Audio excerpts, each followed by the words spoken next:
제가 준비한 거는 아무래도 실무 현장에서 있다 보니까 실제 채무자들을 현장에서 만나고 어떤 어려움들을 갖고 있는지 이런 부분들이 제가 맡은 테마입니다.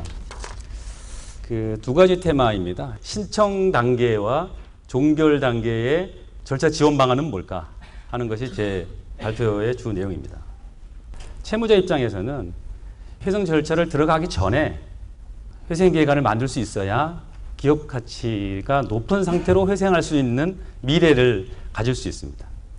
그래서 회생 계획안을 어떻게 하면 잘 만들 수 있을까? 그래야 채권단도 채권 회수율도 높아지고 채무자는 이 회생 절차를 잘 극복하고 제대로 회생할 수 있을까 하는 모든 내용이 이 회생 계획안의 단계입니다. 예, 그 테마가 하나고요. 두 번째는 회생 절차 잘 끝나고 나서는 이제 아무도 관심을 갖지 않습니다. 절차 들어가는 거는 뭐 깜짝 놀라고 채권 회수하려고 막 금융기관들 난리 이렇게 하시고 그러는데 막상 종결하고 끝났다라고 하면 연락도 안 하시고요. 채무자는 너무나 외롭습니다. 법원에서는 나가라 해서 나왔는데 은행 거래도 못하고 참 외롭습니다. 그 부분 좀 말씀드리는 그 두 가지 테마로 말씀을 드리도록 하겠습니다. 법원의 자료 상태에 대해서 간단히 말씀드리고 넘어가겠습니다. 앞에 임총 변호사님도 데이터가 많이 있었는데요. 많이 다릅니다. 2006년도 4월 1일 날 채무자 회생법이 시행이 됐습니다. 그래서 2007년도에 거의 뭐 신청 건수 별로 없었고 2008년부터는 좀 늘어나기 시작을 했습니다. 그리고 최근 2011년을 기점으로 서울중앙지법은 뭐 굉장히 증가율이 많고요. 전국적으로도 양은 굉장히 많습니다. 8년간 5,000건이고요. 서울지방법원만 해도 1,600건입니다. 아까 800 몇십 건 이렇게 그 자료들을 보면 너무 데이터가 차이가 많이 납니다. 사실 법원의 자료가 이렇게 통일된 관리가 잘 되고 있지 않습니다. 이거는 신청권은 앞에 말씀드렸고요. 종결되는 회사들의 현황입니다. 종결되는 회사의 현황은 데이터를 구하기는 뭐 훨씬 더 어렵습니다. 보면 2011년도에 191건이 신청을 했는데 회합 사건으로 124건만 있습니다. 요거는 개시 결정된 게 그중에 124개가 아닌가 저희가 추정하는 거고요. 그 124건 중에 일회 관계인 집회를 통해서 전에 폐지된 거는 한 24%, 한 30건 되고요. 그리고 그 직후에 또 폐지된 게 한 10건 더 있어서 한 3분의 1 정도는 일회 관계인 집회 전후에 다 폐지되고요. 그리고 일반 종결 보면 3분의 1 정도가 종결되고 있었습니다. 지금은 아마 2012, 13, 14년도에 종결된 사건들은 뭐 훨씬 더 일반 종결이 많을 수도 있고요. 근데 자산 규모로 보면 절반 이상이 100억 미만입니다. 사실은. 그래서 우리가 언론이나 금융기관에서 관심을 가지시는 건 사실 대기업이 이야기고 대부분은 뭐 100억 미만이 되고 500억 미만으로 따지면 거의 5분의 4가 넘습니다. 예, 그게 2011년 기준으로 봤을 때 회생 절차의 현황이라고 말씀드릴 수가 있겠습니다. 그래서 아까 말씀드린 것처럼 첫 번째 테마는 왜 회생계획안 가지고 이게 중요하냐 하는 부분입니다. 이 계속기업 가치가 문제다라고 하시는데 왜 그게 문제냐 라는 걸 조금 말씀드리겠습니다. 계속기업 가치는 법원에서는 청산가치보다 이게 작으면 물론 절대적이진 않다고 합니다. 참고하신다고 하지만 지방법원은 거의 대부분 계속기업 가치가 청산가치보다 작으면 다 폐지시키고 있고요. 서울지방법원에서는 그래도 뭐 인가전 애매라도 해봐라 이런 기회도 주시고 하는데 문제는 그 계속기업 가치가 앞으로 만들 회생계획안에 변제할 수 있는 가능한 금액의 최대 금액이라는 거죠. 그러면 결국 채권자 입장에서는 그거 이상은 못 받는 거가 되는 겁니다. 그리고 또 채무자 입장에서 보면 그 계속기업 가치는 내가 아무런 능력이 없는 상태에서 관리인은 채무자이기 때문에요. 관리인이 사업계획을 수립한 거를 미래 사업계획의 현금 흐름을 가지고 계산해낸 방법이기 때문에 현금 흐름 할인법이 조금 왜 그거밖에 없나라고 말씀하시지만 별로 의미가 없는 것 같고요. 사업계획이 좋아야 그래야 현금 흐름이 많기 때문에 좋은 사업계획을 만들 수 있어야 된다고 생각합니다. 네, 그게 어떻게 하면 가능할 것인가를 말씀드렸던 거고요. 사전 회생계획을 간단히 말씀드리면 전체 채권 금액의 2분의 1 이상, 과반수 이상을 가진 채권자만 현재는 사전 회생계획안을 만들 수가 있습니다. 이거는 회생전차 신청하기 전에 미리 준비할 수 있다는 의미에서 사전 제출, 프리페어드 이렇게 명명을 해봤는데요. 그런 제도이고요. 그렇지만 채무자도 좀 할 수 있었으면 좋겠다. 법적으로는 한자는 되지 않습니다. 제3자의 조력이라든지, 왜냐하면 채무자가 법정관리 들어갈 직전에는 뭐 M&A 하려고 그러고 난리 납니다. 뭐 어제 돈도 좀 이렇게 빌려주겠다는 사람도 있고 막 만나러 다니고 이러기 때문에. 근데 대부분 채무가 너무 많아. 이래서 잘 안 해주거든요. M&A도 채무가 없다면 해주겠는데 야 그건 못하겠다.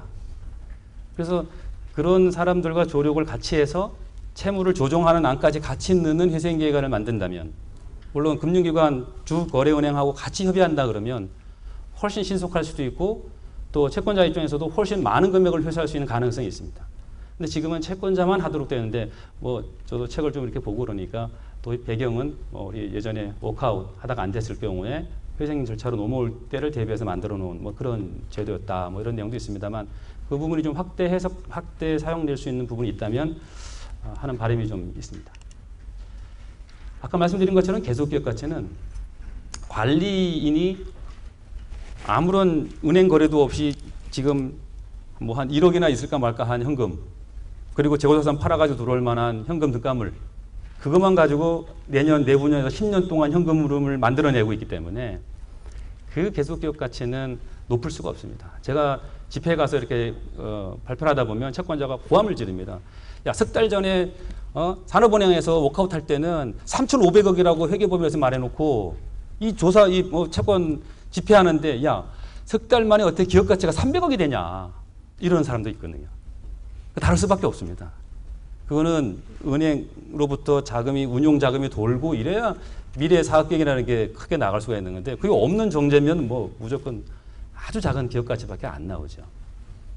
그래서 몇 가지 사례를 말씀드리고자 합니다. 계속기업 가치라는 게 꼭 관리인이 만들어야 되는 그런 계속기업 가치만 있는 것은 아니다. 첫 번째 케이스는 굿모닝 시티입니다. 2003년도에 그 동대문에 있던 초대형 쇼핑몰인데요. 뭐 자금을 유용하기 바람에 법정관리 신청을 했죠. 당연히 토지에 대한 청산 가치가 훨씬 컸고 계속기업 가치는 산출하기도 어려운 상황이었습니다. 그런데 관리인하고 수분양자들이 막 돈을 모으기 시작했습니다. 전원이 다 그 에스코로 다 걸고 업무법인 가가지고 공증 다 해서 우리 돈 지금까지 모았던 돈 다 날린 거 다 내가 다시 다 변상하고 앞으로 토지 더 사고 건물 더 살 거 우리 돈 다 되겠다. 지금은 태평양에 가 계신 부장판사님이신데요. 도저히 안 해주려고 그랬었죠. 근데 뭐 너무나 완벽하게 해가지고 오셔가지고 하겠다니까. 그 사업계획을 가지고 만든 법정관리인과 수분양자들에 의한 미래 사업계획을 반영한 계속기업 가치의 사례입니다. 두 번째는 신성개발입니다. 신성건설의 자회사인데 건물을 관리하는 회사였습니다. 2008년도에 강남역 사거리 가면 지금은 아주 좋은 어학원의 빌딩으로 바뀌어 있는데요. 건물만 관리하는 회사니까 계속기업 가치를 해봐야 임대료 수익, 미래가치 따져가지고 하는 것밖에 없는데 청산가치가 공시지가가 더 높았습니다. 그랬더니 이제 김윤만 부장님, 야, M&A 해라 그냥 그러면. 그래서 제가 M&A를 했습니다. 근데 M&A 했더니 당연히 청산가치보다 금액이 큽니다. 그런데 문제는 야, 그 M&A 인수자가 내겠다는 돈이 계속기업 가치냐, 이게 청산가치냐. 제가 의견서를 달라서 의견서를 만들어 드렸습니다. 기업 가치다. 그냥 기업 가치. 계속기업 가치가 아니라 기업 가치.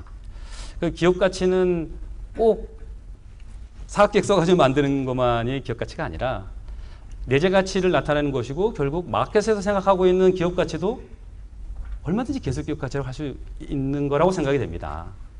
그래서 인수자가 가지고 있는 사업계획을 반영해서 계속기업 가치를 산출했었습니다. 세 번째는 쌍용자동차입니다. 조사를 한참 하는데 도저히 노조도 그때 굉장히 고통을 겪고 있던 시절이었습니다. 플랜을 내셨는데 구조용 통해 가지고 1,몇백억 줄이고 또 C200이라는 신차 개발하는데 투자금 산업은행에서 반드시 받아올 테니까 믿고 해달라 뭐 이러시는데 대책이 없었습니다. 처음으로 조건부로 조사보고서를 냈습니다. 그런 내용들이 실현된다면 계속기업 가치는 클 수 있다. 어쩔 수 없는 판단이었고, 그런데 생각해보면 회사의 노력과 채권금융기관 한국은행이 그때 DRP 파이낸싱을 해줬어요. 근데 DRP 파이낸싱을 해주셔가지고 그 담보 여력 때문에 추가 담보가 있었기 때문에 그때 2,500억인가 3,000억을 해주셨어요.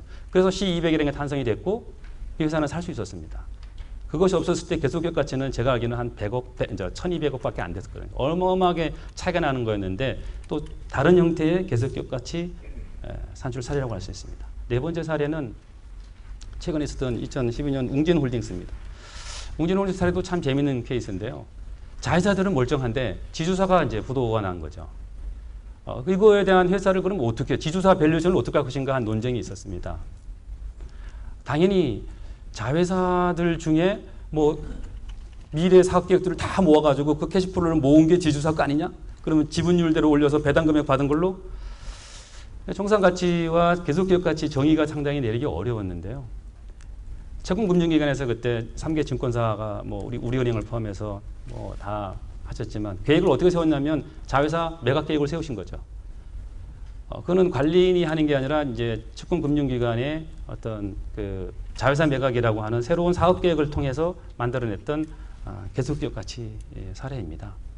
뭐 간단하게 네 가지 사례를 말씀드렸는데요. 결국 이렇게 이 사업 계획을 만든다는 거는 이 사업 계획을 가지고 회생계획안을 작성하게 됩니다. 그러니 이 회생계획안을 작성한다는 거는 계속기업 가치라는 거를 어떤 식으로 만들어내느냐는 게 굉장히 중요하다. 그런 뭐 법원 절차에서는 그 말씀을 드리려고 사례를 말씀드렸습니다. 그래서 조금 소결로 말씀드린다면 사전회생계획안을 위해서 채무자도 제3자의 조력이 있고 그렇다면 그 3자의 조력이 있는 사업계획을 통해서 한번 계속기업까지 상승할 수 있는 기회를 달라. 뿐만 아니라 지금 구조조정 전문회사들이 마켓에 많은데 구조조정 전문회사들을 활용할 수 있는 기회인 것 같습니다. 그분들의 자금, 그분들의 구조조정 노하우 이걸 채무자들이 같이 활용하면 될 것 같다는 것이고 앞으로 계속기업가치 산출을 하는 게 단순히 청산가치와 비교하는 목적이 주가 아니라 회생계획안을 잘 만들어내는 근거다, 근간이 되는 거다 라는 소교로 말씀드릴 수 있을 것 같습니다. 앞에 회생계획안 여러 가지 종류에 대해서 말씀이 있으셨기 때문에 간단히만 말씀드리고 넘어가면 첫 번째는 사전회생계획안입니다. 작성은 채권자만 합니다. 주요 내용은 채권자가 동의한 걸로 간주해준다는 장점도 있고요. 아주 절차가 간소화되고 신속성이 주로 대기업들이었습니다. 일회관계집회 전에 내야 된다는 거고요. 근데 지금 그냥 일반적인 기존 회생계획안은 일회관계집회 끝나야 회생계획안을 만들게 되고 채무자, 채권자, 주주 다 낼 수 있습니다. 물론 법원이 제출해라라는 명령이 있어야지만 이제 가능한 것이고요. 앞에 그 프리 패키지드 뱅크럽시라고 하는 거를 소개를 드렸는데 제가 알기로는 우리나라하고는 사정이 많이 다른 것 같고요.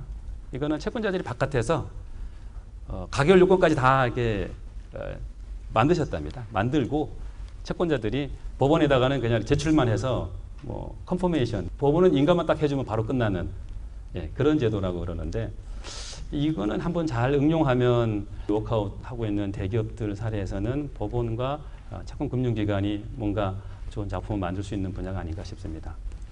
제가 제안드렸던 사전회생계획안은 설명드렸으니까 넘어가겠습니다. 두 번째 테마는 회생 신청할 때 이런 문제들 말씀드렸는데 이제 종결하면 어떻게 되느냐. 앞에 말씀드렸지만 종결 요건은 채무자회생법 283조에 변제가 시작되면이라고 되어 있습니다. 그래서 어떤 경우에는 1회 변제만 하면 그냥 나가.